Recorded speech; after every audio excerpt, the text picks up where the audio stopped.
Shana Tova, everyone. Many of you know my daughter. Among her many fine qualities, Hannah Matilda is quite mature and reliable. I have never entered a parent portal to check on her homework.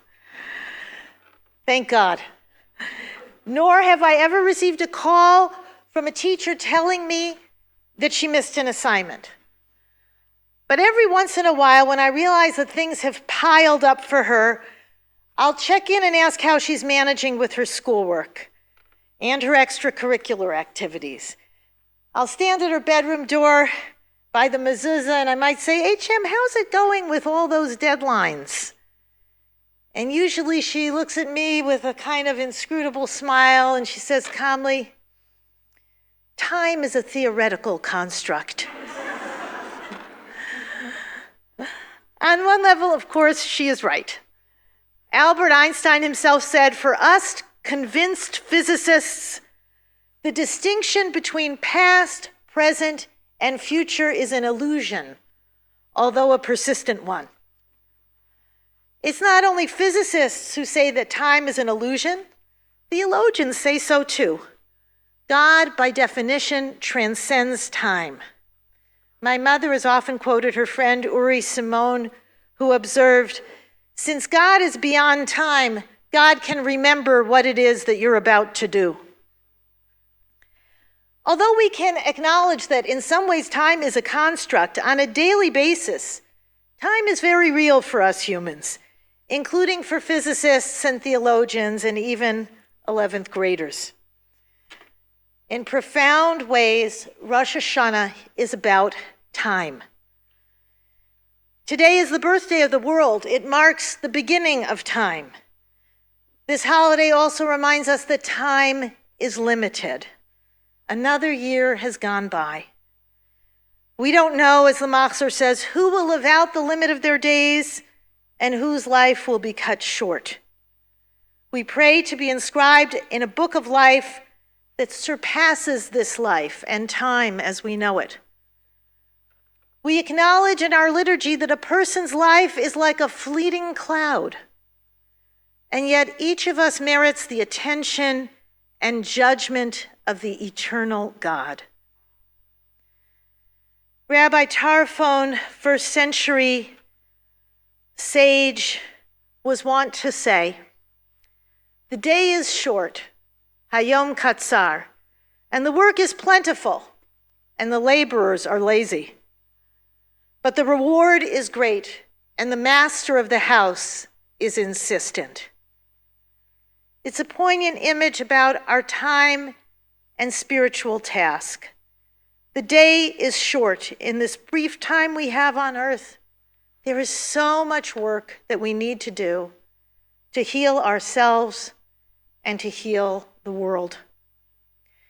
And we who labor to improve can be lazy. But remember, the master of the house, the master of the universe, is insistent. And the rewards for using our time well are so very great. Time is important and influential for Jews, but not only for Jews. Time is vital cross-culturally, and a sense of time is grounded in human biology. Chronobiology is the discipline devoted to the study of biological rhythms. If you've ever suffered from jet lag, you know how powerful those rhythms can be. I was amazed to learn that our circadian rhythms are run by the suprachiasmatic nucleus, a cluster of about 20,000 cells the size of a grain of rice in the hypothalamus. But this bilateral structure in our brains doesn't just affect sleep and wakefulness, it affects our decisions. Regardless of whether you're a night owl or a morning person, research shows that the vast majority of people do their best analytical thinking in the morning. But don't give up on afternoons. People tend to be more creative in the afternoons. Exactly because some of our analytical powers wane, we're liberated to discover out-of-the-box solutions. Time shapes and influences our decisions and our thinking. But more than that, the way we relate to time defines us. The ability to anticipate the future distinguishes human beings from other animals. We are the only animals who can imagine a more positive future and exercise agency in the present to help create it. Scientists coined the term autonoetic consciousness to refer to the unique human capacity to imagine ourselves in the past and the future. We regularly do this mental time travel. Neuroscientists and psychologists and philosophers collaborated on a book about this subject that I read and enjoyed. It's called Homo Prospectus. Looking forward defines our humanity. Though time may ultimately be a construct and an illusion, our circadian rhythms, the way we relate to time, all have profound effects. You may have heard of Philip Zimbardo. He ran and ultimately pulled the plug on the famous Stanford prison experiment. In my family, Zimbardo is not famous because of his best-known experiment, but because he was Craig's sister's academic advisor. Carolyn Weiss, my sister-in-law, worked with him on one of his major areas of interest, the psychology of time. Zimbardo created a time instrument called the ZTPI, Zimbardo Time Perspective Inventory. It's a series of questions that illuminate your relationship to the past, the present, and the future. After Yontif, you can go online and take the ZTPI. It will take you about 10 minutes, and you'll get a report. It will help you better understand how you view the past. The time index will also alert you whether you are hedonistic or fatalistic in your present orientation. In other words, do you stay in the moment because you're enjoying and savoring what is happening right now? Or do you stay in the moment because you think there's no point in trying to shape the future? If you take the Zimbardo Time Index, you'll be invited to take another test of time, you should excuse the expression, called the Transcendental Time Index. Zimbardo and his colleagues added to their original inventory because they realized they needed to take account of how people think about the future when we have transcendental beliefs.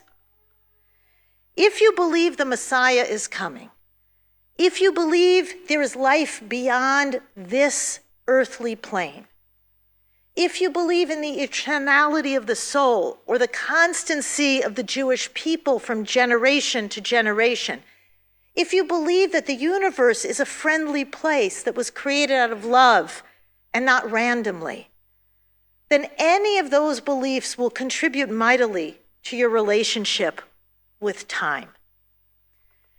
Not everyone in this sanctuary or watching by Boxcast would say that they believe in God or in an afterlife or the eternality of the covenant or the soul. But I dare say that everyone in attendance believes in the holiness of time. Whether you have articulated that way to yourself or not, it's a big part of why you're here today. Time is not just a convention of the Greenwich Mean Clock. It's not just 24-hour cycles in the heavens or in our brains. Time is not just a construct. It's a sacred construct. God repeatedly, after each day of creation, calls the world and its living inhabitants good. Human beings are even tov me'od, very good. But the first thing in the Bible to be called holy, kadosh, is time. God blessed the seventh day, Shabbat, and called it holy. Every Friday, in imitation of God, Jews recite Kiddush and sanctify the Sabbath day. We do the same when we come to synagogue on high holidays to coronate God and the new year. We elevate and sanctify time. We declare that time matters, and how we use our time matters. We know this in our spirits, we know this in our kishkas, and not just in our calendars. Space can be infused with holiness as our sanctuary is today. I felt it when I saw the 2 Torah scrolls at the front of our bima just before they were returned to the ark. But time is our ultimate location for the holy, because holiness happens in moments. There are rhythms that punctuate our days and give shape to our years. There are sacred occasions like today that elevate our time and our lives.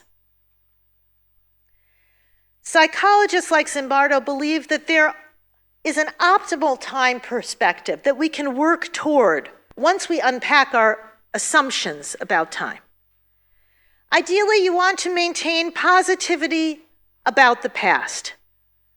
This doesn't mean that the past has only been wonderful or that you see the past through rose-colored glasses. We all have bad and tragic experiences in our past, including throughout Jewish history. But what is your attitude about the past? Do you tend to derive beneficial lessons and happy memories from the past, or are you more prone to ruminating on what went wrong? How do you relate to what is poignant or bittersweet? Do you easily find things to be grateful for about the past? Let's all practice that one right now. Let's think of one thing we're grateful for from the last year.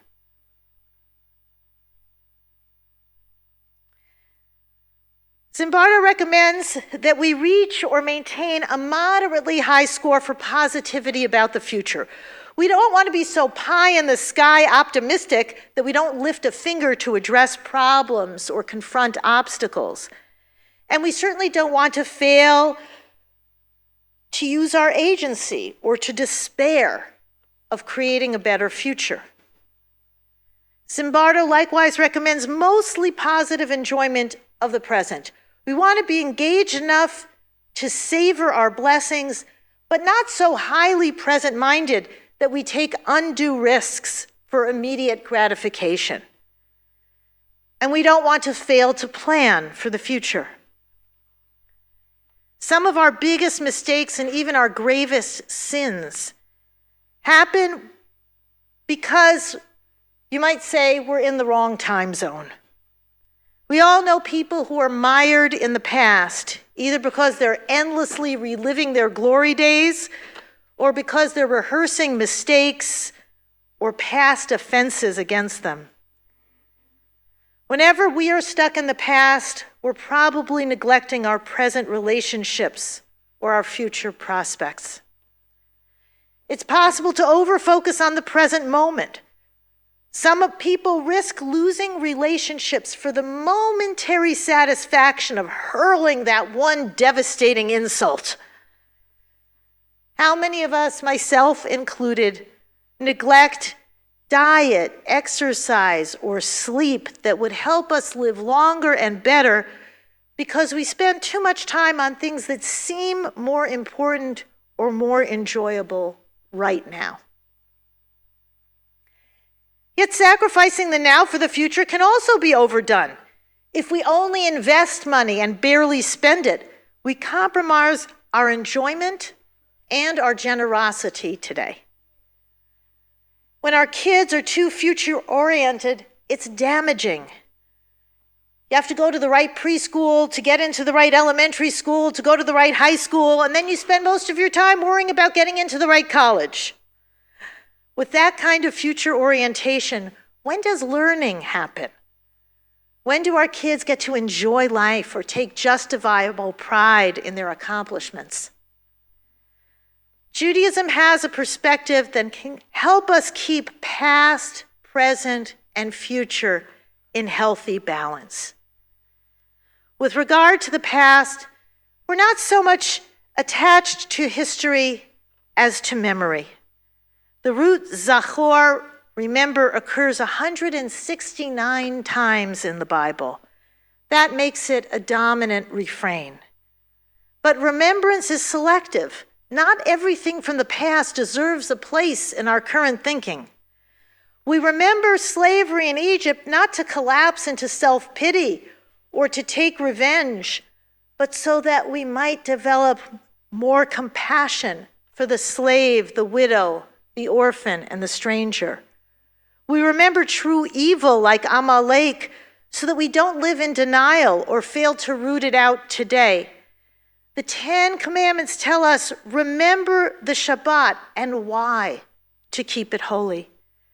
The Shema tells us, set up reminders like a mezuzah on your door or the fringe on your talis to recall the commandments as a prompt to do them. Over and over again, Torah and prophets urge us to deliberately remember the covenant with God. The psalmist too urges us to remember God's love, even when we feel estranged or unworthy. Jews identify a particular kind of present. The philosopher Franz called it the eternal now. We see it reflected in the words of the Aliyah blessings that were just recited. Not Natan HaTorah, God gave us the Torah, but Notain HaTorah, God is constantly, eternally giving the Torah and revelation. Sinai happens right now. The same could be said of creation. Every day, not just Rosh Hashana, celebrates and renews creation. We say in our morning prayers, God, in your goodness, you renew creation each morning. The psalmist saying, this is the day Adonai has made. Let us rejoice and be glad in it. Although every day is worthy of celebration, Shabbat is the most present-oriented day on the Jewish calendar. Shabbat disallows work, which is future-oriented, and it promotes rest and pleasure, oneg, which are present-oriented.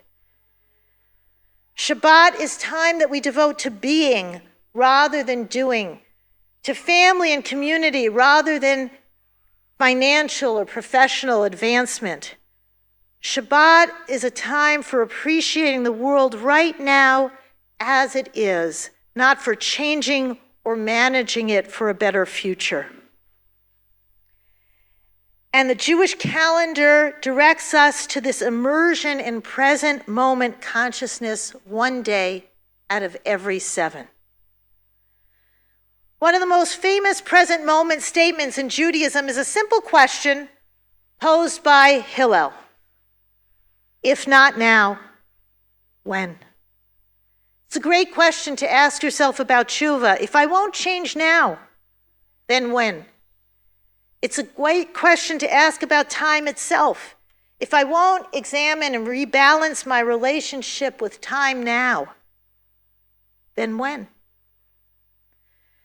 So we have Jewish instruction on remembering the past and bringing it forward, and we have Jewish instruction on finding time in the present for what matters and what we enjoy. Judaism has a great deal to say about the future as well. Rabbi Jonathan Sachs wrote a beautiful book called Future Tense. In it he writes, at the heart of Judaism is a belief so fundamental to Western civilization that we take it for granted. Yet it is anything but self-evident. It is the belief in human freedom. We are what we choose to be. Society is what we choose to make it. The future is open. There is nothing inevitable in the affairs of humankind. Over the summer, I wrote a 17,000-word article on the Jewish view of hope for a scholarly journal. It has 155 footnotes. I'll be doing a dramatic reading of it tomorrow. Just kidding. No, it's safe to come to shul tomorrow. I'll be doing a story. But I mentioned the ridiculous length and breadth of my article to tell you something about the future orientation of Judaism. Hope for the future is a through line through Jewish values, Jewish experience, Jewish humor, and Jewish survival. In the Torah reading that always immediately precedes high holidays, God says, I have put before you life and death, blessing and curse. Choose life in each present moment, that you and your descendants may live into a great future. Rosh Hashana is itself a great recalibration. It is what social scientists refer to as a fresh start, and it has the fresh start effect of giving us new energy for our goals. It probably won't shock you to learn that Google searches for the word diet are 80% higher on January 1st than any other day of the year. It's also true that college students go to the gym more on Mondays than any other day of the week. And students are far more likely to begin an exercise regimen based on a meaningful date on the calendar, like the start of the semester or their birthday or the first day of spring, than at any other time. Adults do better at work too when they use an anniversary or other meaningful dates to reboot a project. Every first moon of the month is called Rosh Chodesh, which literally means the beginning of renewal. Chodesh, month, comes from the word chadash, new. And Rosh Chodesh has a second name, Yom Kippur Katan, a miniature day of atonement. 12 cleansings in a year. Every month, every Shabbos, every Rosh Hashana, every moment, in truth, is ripe for transformation and a fresh start. Scientists tell us that fresh starts, while helpful on an individual basis, are even more powerful when they're done together. Behavioral economics describe what they have called the revivification of groups. Revivification. They use the religious language of bringing life to the dead, mechayei hametim, to describe the power of starting over in community, as we do here today. The energy and purpose to turn one's life around are magnified when we do the spiritual work together.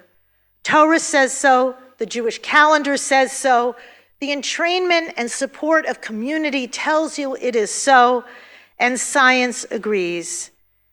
As Phil Zimbardo wrote, every life is a race with a battle against time. If we run the race not as a solitary runner, but as part of a relay team, the presence of others on our side can make us all run better and stronger. Or as the Jewish educator Dovis Bashevkin said, unmarked time isolates. Sanctified time connects.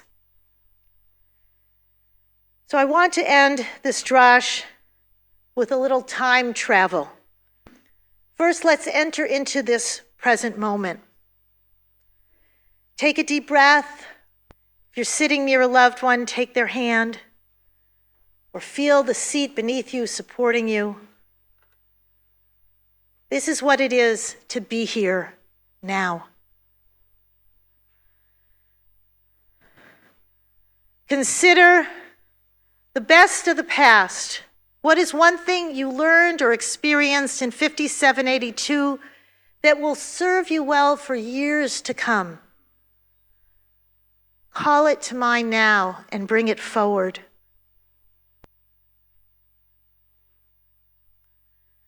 Imagine your future. What is one good thing that you're looking forward to in 5783?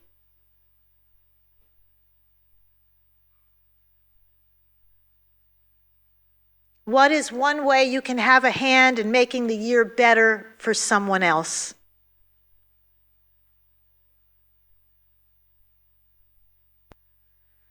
May you count every day as precious, and may you make every day count.